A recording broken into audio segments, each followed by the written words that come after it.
Welcome to B2B Sales Trends, the podcast dedicated to sales leaders in the B2B space, where we share conversations about innovative and successful sales transformations to keep you up to date on the latest trends. This podcast is brought to you by Global Performance Group.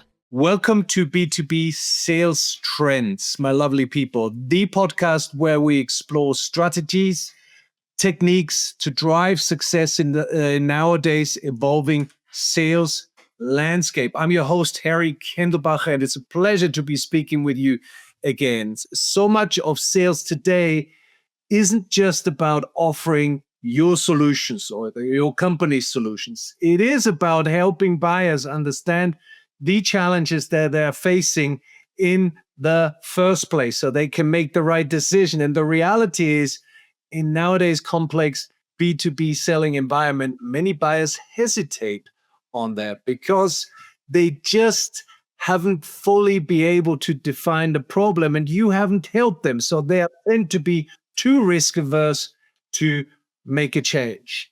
And of course, there's a ton of research out there that backs this up, what I'm saying. And one of them is that 60% of deals in the pipeline are lost to not your competitor, but to no decision. Forrester came up with that recent stat, and about 75% of B2B buyers prefer not to be speaking to you, you being obviously a sales rep, and they're preferring a rep-free experience, according to Gartner. 75%, that's damn a lot. And sales professionals today, therefore, must do more to just sell. They need to guide, educate, and empower buyers to move forward with confidence, should I rather say. Today, I have the great pleasure to have a great guest with me, and it's Jude Boyle, who's a seasoned sales leader recently at Databricks with extensive experience in the enterprise and public sector sale. And Jude has had a remarkable track record to help clients identify these core challenges, overcome those hesitations I was referring to, and really align multiple stakeholders to drive that meaningful change that we're all after. Jude, welcome to the B2B Sales Trends podcast. Harry, thanks so much for having me. Super excited to spend some time with you today. Fabulous. As a form of introduction, Jude, help us and position yourself to the audience for us. I've been in sales, Harry, for 22 years, 15 years sales leadership. I've sold mostly software and SaaS services in the public sector, but also spent some time selling services as well. And also by background, I'm the third of 12 children. You grow up, I think, wanting to get out there and speak with people, but also knowing there's some amount of accountability and you got to have a plan for everything. Right. The number 3 out of 12. That's quite an internal sale that you had to do here at times, I would say. A lot of benchmarking, Harry. A lot of benchmarking in your family. Right. I was referring to it earlier, and one of the biggest challenges in sales really nowadays, Jude, is especially in this complex B2B environment and these complex deals, should I say, is that buyers often don't fully understand the problem they need to solve or the true impact that it has on their business. Now, in your opinion, how do great salespeople guide these customers towards that recognizing and sort of prioritizing their pain points? First, in the introduction, you hit on a couple important themes. The competition really is, no decision or status quo. Right. So getting customers to move is a principal challenge. And while I think buyers may say that they'd prefer not to engage with salespeople, if you look at how decisions are made and you look at how they're shaped, clearly someone was shaping them. So let's talk about how. I think, as you progress in your career, you've got to build process around sales so you can repeatedly coach it, identify gaps, and scale your business. I think throughout the process of engaging with customers, you're building trust, you're building alignment. Your Right. credibility is reinforced by understanding what success means to them, not just professionally, but personally as well. As importantly, you're discovering the pain and you're helping them understand it. Sometimes you're talking about an improvement that they don't know is possible. Okay. So if you're not rigorous in Mm. your discovery process, creating that initial list of like, here are the challenges, and rather than rushing to solve them as you hear, really spending some time to kind of delve in that short list and then the long list. And Yeah. then discovering also where in the organization and whom else is experiencing this. All the great sellers are running a matrix sales process. Like they understand how an organization makes decisions and they're selling at a variety of levels to a variety of pain. And so through that process, like if I think as you sincerely think about your customer's success and what brought you to the company you're working at, embracing, hey, this is a differentiation that will really help our customers resolve this pain and achieve this goal. And when you discover that early, when you hit that no decision process, you've got to reapproach. You can come back in like, hey, this person's not engaging, whether it's a long weekend or end of a quarter or fiscal year. That pain is what kind of draws us back there. And so, really taking your time through that discovery, not skipping any steps in your process, and then aligning it. And this is something I think, Harry, you draw out nicely in your podcast on the outcome. Like, what is the measured outcome, both in the end state, but also in the evaluation? Right. And who would need to sign off on that? And I think Right. when you can align on that outcome, and again, different things to different stakeholders, to like a technical buyer versus like a business champion, when you can align on those things, now you're in a much better place to progress an opportunity. You mentioned a little bit the topic of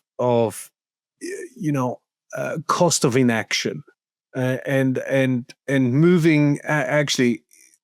How do we shift and get people off that no decision piece? And one of the points that we typically reinforce is you have to have a conversation based on what's your cost of inaction.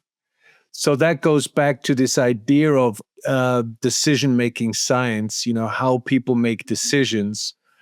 Um, what do you think is better, a cost of inaction conversation? In other words, get you to focus on the risk that you're facing by not doing it, or to focus on the outcomes that you can create. What's your opinion on that? Either the risk to avoid or the outcome to create? Because decision making science says people make decisions out of one out of two reasons, either to avoid a risk or to gain an outcome. What do you think is for salespeople more better, more effective, should I say, to have whatever conversation?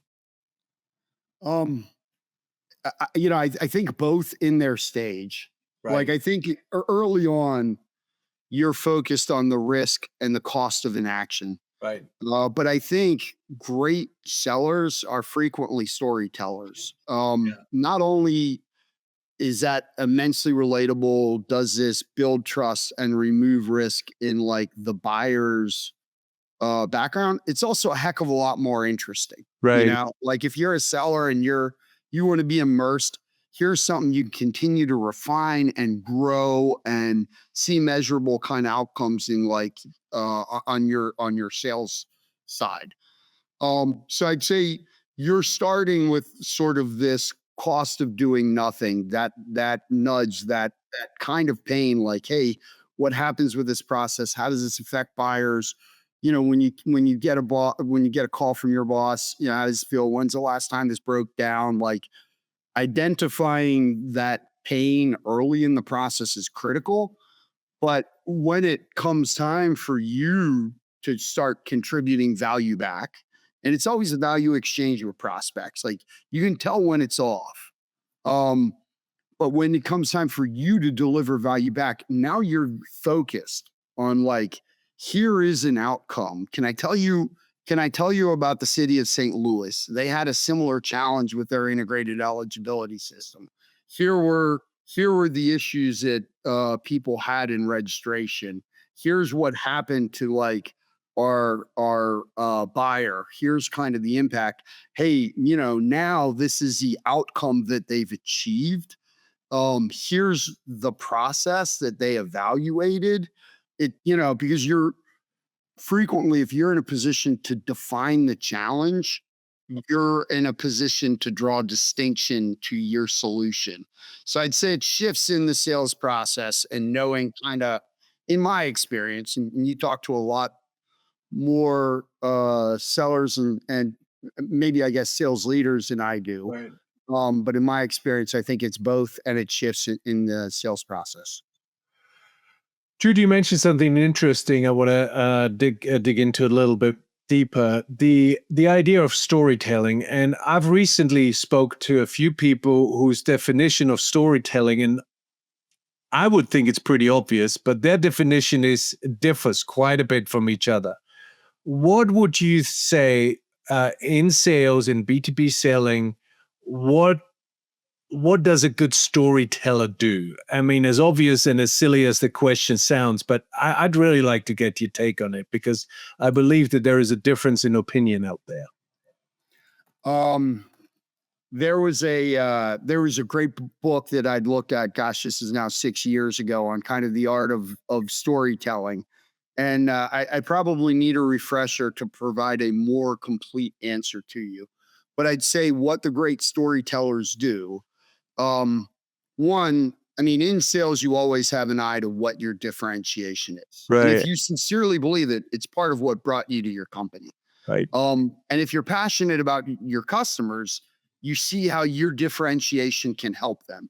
So I'd say with that in the background, a great storyteller is focused on their customer. Their customer is sort of the hero in the story. And I mean, if you look at like the great stories, from Star Wars to others, there's always sort of this kind of hero's arc, like they're in this state of kind of everything's okay, something happens. This sends them in a little bit of a spiral. Right. Mentor comes in, Obi-Wan Kenobi, helps them to, train and develop the discipline. And whether it's Mr. Miyagi or Obi-Wan, they help this kind of high character, promising, though somewhat doubtful person learn the steps that they need to take to face a challenge that they thought was beyond their scope. And so I'd say there are some arcs that you can draw on, but the elements of a great story is it focuses on your customer and what's relevant to them. It tells something that is relatable, because I True. think this is something you draw increased precision in Right. throughout your sales process. Like, hey, it's not even integrated eligibility in St. Louis. It's the registration part in a mid-American city. Like you're always drawing increased precision into this story with the outcome that, is in line with kind of your customers' goals and differentiates why you're better than legacy to resolve that pain and get them to that goal.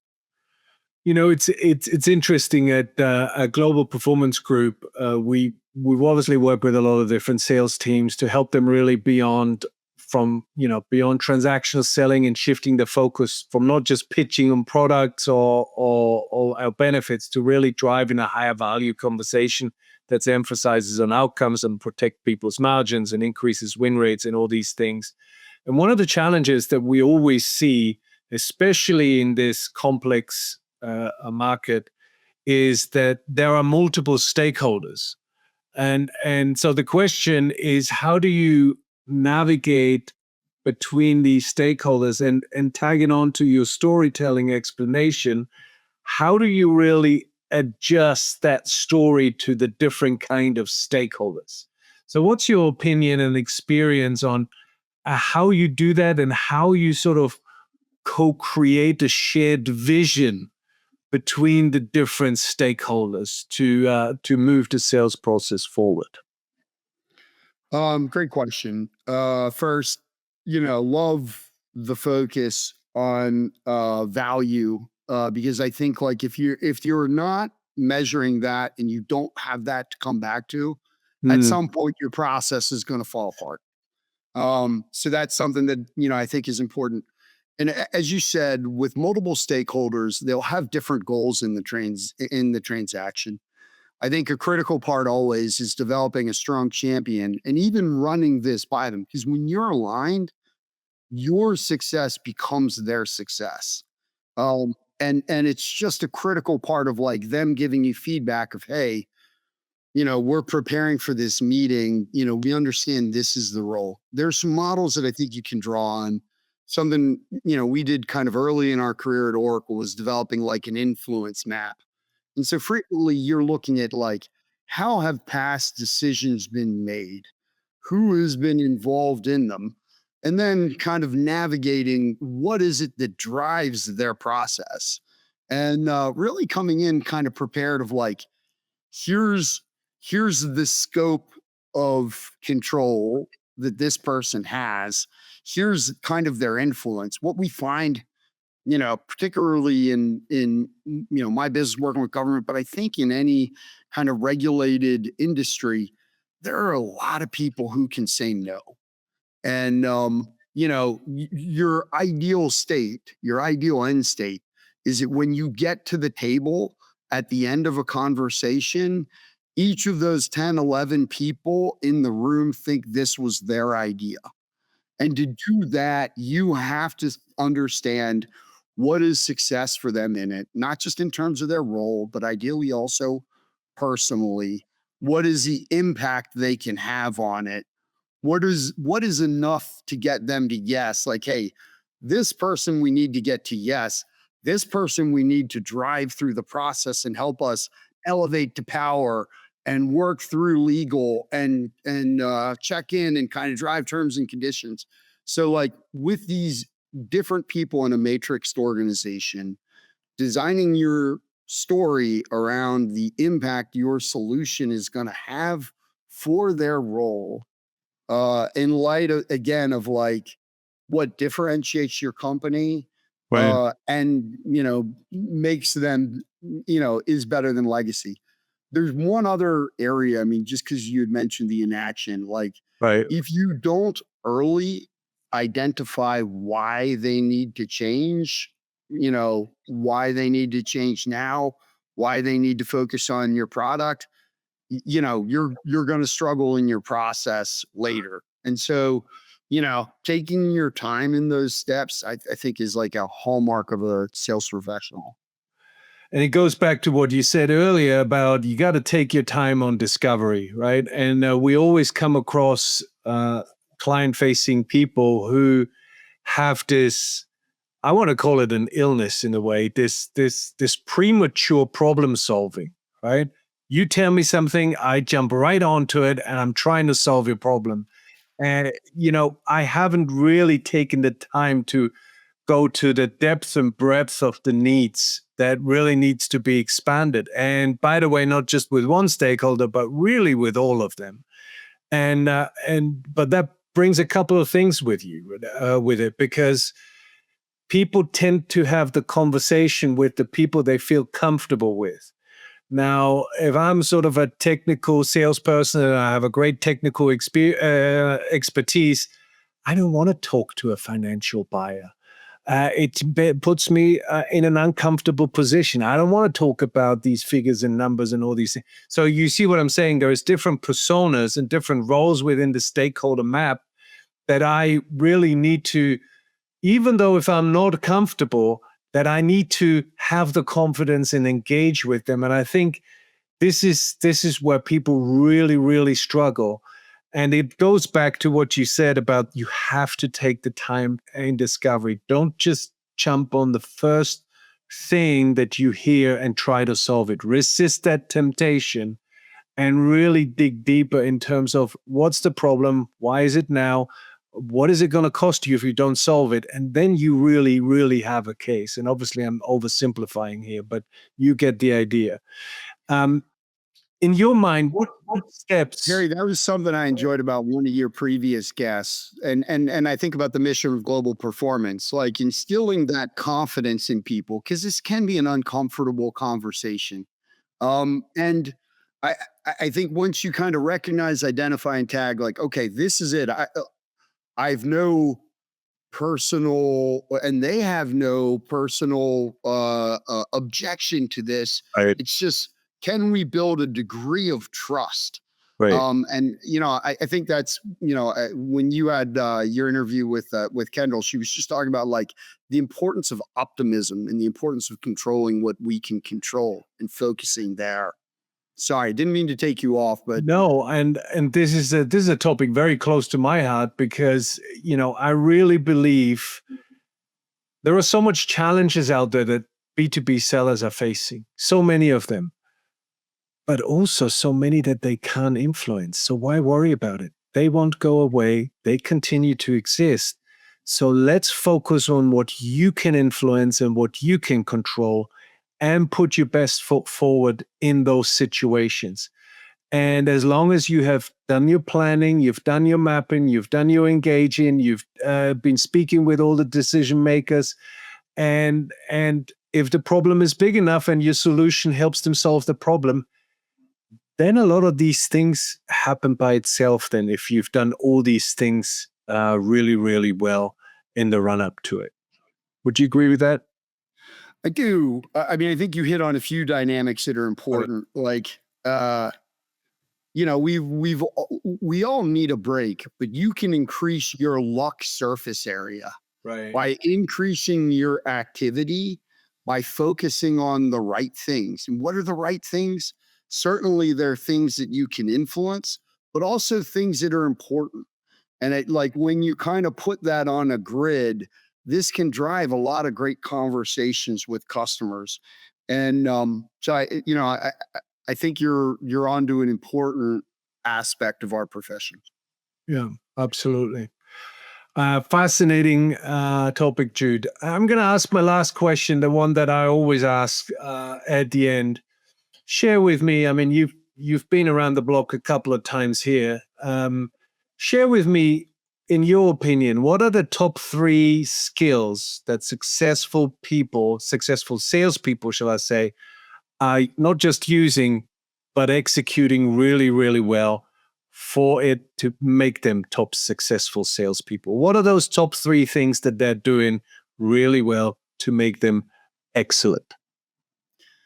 Um, Gosh, we could look at like what are the patterns they're exhibiting as a leader. I also think about what am I hiring for Right. when I first come across sales talent.